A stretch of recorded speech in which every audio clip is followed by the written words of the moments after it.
हे बघा, या अर्थसंकल्पामध्ये शेतकरी हा मूळ या ठिकाणी पाया मानला गेलेला आहे आणि त्याच्याकरता 7 कोटी जे कार्ड आहे त्याच्यावरची मर्यादा वाढवण्यात आलेली आहे।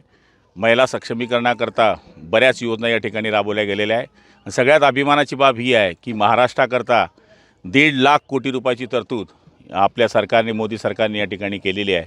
त्यामुळे महाराष्ट्राला महिला सक्षमीकरण असतील, पायाभूत गरजा असतील, शेतकऱ्यांचं किसान कार्ड असेल किंवा इतर सगळ्या ज्या गोष्टी आहेत त्याच्याकरता सरकारने लक्ष दिलेलं आहे। त्याबद्दल केंद्र सरकारच्या या अर्थसंकल्पाचं मी अभिनंदन करतो। शिरसाटांनी एक वक्तव्य केलेलं आहे की उद्धव ठाकरे आणि एकनाथ शिंदे यांना मी एकत्र आणणार असं संजय शिरसाट म्हटले। हे बघा, ते संजय शिरसाटांचं वक्तव्य मी काही पाहिलेलं नाही आहे, पण आता तो त्यांचं स्वतःचं व्यक्तिगत मत आहे की पक्षाचं मत आहे हे अजून मला माहीत नाही, पण मला तरी असं वाटतं ते त्यांचं व्यक्तिगत मत असावं। राज ठाकरेंनी ईव्हीएम विरुद्ध संशय व्यक्त केलेला आहे आणि त्याचं सामनामधून आज समर्थन करण्यात आलेलं आहे।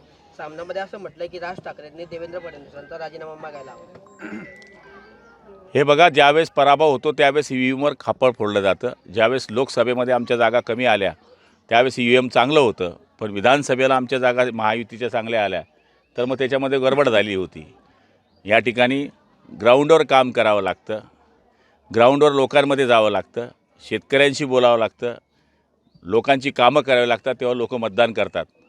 एसीमध्ये बसून लोक मतदान करत नाही, याचा विचार सगळ्यांनी करावा।